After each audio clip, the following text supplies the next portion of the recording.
billion-dollar losses, developer bankruptcies, and the rise of forever online gaming, all thanks to this simple yellow-face app called Lucky Patcher. It's a name that strikes fear in the hearts of mobile game developers and basically acts as a Robin Hood for broke teenagers everywhere. Lucky Patcher has been a pain in the ass for the mobile industry for over a decade, and even Google couldn't kill it. So how did this simple app bring the whole industry to its knees and force developers to completely change the mobile gaming ecosystem? I mean, it's just an app with a badly designed logo, right? But first, let's talk about what Lucky Patcher actually is and what it does, because trust me, it's way more interesting than you might think. It's basically an Android app that allowed everyone to patch apps and games, removing license verifications, bypassing in-app purchase requirements, and even removing ads. You remember those annoying pop-ups asking you to buy some worthless in-game currency for like $9.99? Yeah, Lucky Patcher got rid of those. You want that ridiculously overpriced $99.99 stack of gems in your favorite pay-to-win game? Lucky Patcher might just get you that for free. I mean, it's literally called Lucky for a reason. Now, I don't want to be giving a tutorial on how to commit digital theft here, but I do want to explain how this thing actually works, because it's kind of fascinating. I mean, come on, you're curious too, right? Lucky Patcher essentially acts as a middleman between the app and the Google Play Store. When an app tries to verify a purchase, Lucky Patcher intercepts that request and sends back a "Yep, they totally paid for this" message, even though you absolutely did not. The app has been around since like 2012 or something, and despite Google's best efforts to kill it, it just keeps coming back. It's like that annoying cockroach that survives the nuclear apocalypse, except instead of radiation, it's surviving Google's attempts to secure their platform. The creators keep updating it to bypass new security measures, which honestly shows an impressive level of dedication to helping people steal stuff. Like, imagine if they put that energy into something useful. So who's actually using Lucky Patcher? Well, it's basically two groups of people. First, you've got people like me, broke teenagers who want to play the games but don't have money or access to mum's credit card. We are the type who will spend 6 hours straight trying to figure out how to hack Clash of Clans. Then, you've got folks who just like getting free stuff and don't particularly care about the ethics of it all. Why pay when you can get it for free, people? I'm not here to judge much. Okay, maybe a little. I mean, developers do need to eat. Anyways, I want to talk about the impact Lucky Patcher has had on mobile gaming development, because when developers know their payment systems can be bypassed, they have to adapt. This has led to some interesting changes in how games are designed and monetized. And by interesting, I mean sometimes terrible. The most obvious change is a shift towards server-side verification. In the early days of mobile gaming, most games handled purchases locally on your device. Your phone would be like, "Hey, did this person buy 100 diamonds?" And the app would check its own records and be like, "Yep, seems legit." Now that's obviously a problem when Lucky Patcher can just intercept that conversation and lie about it. It's like asking a teenager if they did their homework and just taking their word for it. Not exactly a foolproof system. So developers started moving all that verification to their own servers. Now when you make a purchase, the app checks with the developer's server, which checks with Google Play, and then the server tells the app, "Cool, give this person their stuff." Lucky Patcher can't intercept that because it doesn't have access to the developer's server. It's a much more secure system. It's like having the teacher directly ask if the homework was turned in rather than asking the kid. Much harder to fake. But here's the thing, implementing server-side verification isn't free.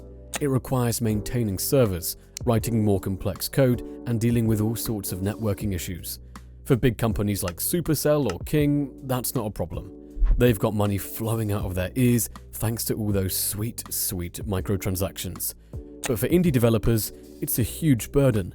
They are really deserving. So what we ended up with is a situation where the big developers were protected while the smaller ones remained vulnerable. Not exactly the Robin Hood scenario we talked about earlier. Oh, and let's not forget the rise of forever online games. Remember when mobile games would work just fine without an internet connection? when you could play a game on the subway or on a plane without issues. Yeah, those days are pretty much gone, and Lucky Patcher is partly to blame. If your game requires a constant connection to the server, it's much harder to hack. But it also means you can't play on the subway or on a plane, or basically anywhere with spotty service. Thanks a lot, pirates. This is why we can't have nice things. Another interesting adaptation has been the rise of free-to-play games with in-game advertising. Since Lucky Patcher can remove ads too, developers started baking ads directly into their games in ways that can't easily be patched out. That's why you see so many games with rewarded videos that are integrated directly into the gameplay loop rather than just banner ads that can easily be removed. Remember when games just had a little banner at the bottom that you could ignore? Now we've got 30-second unskippable ads between every level. Ugh. It's like the mobile gaming equivalent of cable TV now. 20 minutes of content and 30 minutes of ads. Fantastic. Now, the funniest part about all this is a cat and mouse game between Lucky Patcher and developers. Developers implement new security measures, Lucky Patcher finds a way around them, developers implement even stronger measures, and the cycle continues. It's like watching Tom and Jerry, except Tom is a multinational corporation and Jerry is some anonymous developer helping people steal stuff. And honestly, I'm not even sure who to root for in this scenario. They're both kind of the bad guys, if you think about it. Let me give you an example. So at one point, developers started implementing Google's safety net, which basically checks if your device has been modified in unauthorized ways. Lucky Patcher's response? They found ways to hide the fact that they were modifying apps. Then Google improved safety net and Lucky Patcher improved their hiding techniques. Then Google added more security layers and Lucky Patcher just went and found more workarounds. It's actually kind of impressive how dedicated both sides are to this battle. It's like watching two chess grandmasters play. But here's where things get really interesting. In response to piracy tools like Lucky Patcher, many developers just doubled down on making their games even more aggressive with monetization. The thinking goes something like this. If a percentage of our users are going to pirate anyway, we need to extract more money from the paying users to compensate. So in a weird way, Lucky Patcher might actually be making games worse for the people who choose to play legitimately. The pirates get their free stuff, the paying customers get squeezed even harder, and the developers get to keep their yacht payments up to date. Everyone wins? No, they don't. I'm not saying Lucky Patcher is solely responsible for the state of mobile gaming today, but it's definitely a factor. The existence of easy piracy tools has made developers reconsider making games that are more piracy resistant, which often means more aggressive monetization, more online requirements, and more data collection. But what does this tell us about the future for Lucky Patcher and mobile piracy in general? Well, Google keeps improving its security measures with each Android version, making it harder for tools like Lucky Patcher to work. At the same time, more and more games are moving to server-side verification and always online models. The most likely outcome is that Lucky Patcher will gradually become less and less effective, but it will never disappear completely. But until then, we might just enjoy the ride and see who wins, pirates or the developers. In the end, Lucky Patcher remains the king of mobile piracy, not because it's particularly sophisticated, but because it made piracy accessible to everyone. You don't need to be a hacker or a tech genius to use it. Any kid with a YouTube tutorial and 5 minutes to spare can figure it out. And that's what makes it so dangerous for developers and so appealing to users. So that's Lucky Patcher, folks. The little app that's been a bane for mobile developers for over a decade now. It's not the hero we deserved, nor the one we needed, but it's the one we got. And the mobile gaming landscape has been forever changed because of it. Not necessarily for the better, but definitely forever. Anyways, that's all I have to say about Lucky Patcher.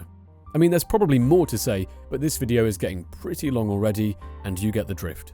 But if you have another 10 minutes to spare, you should definitely check our How Microsoft Ruthlessly Killed These Successful Products. It'll help us monetize and make some money. Cheers.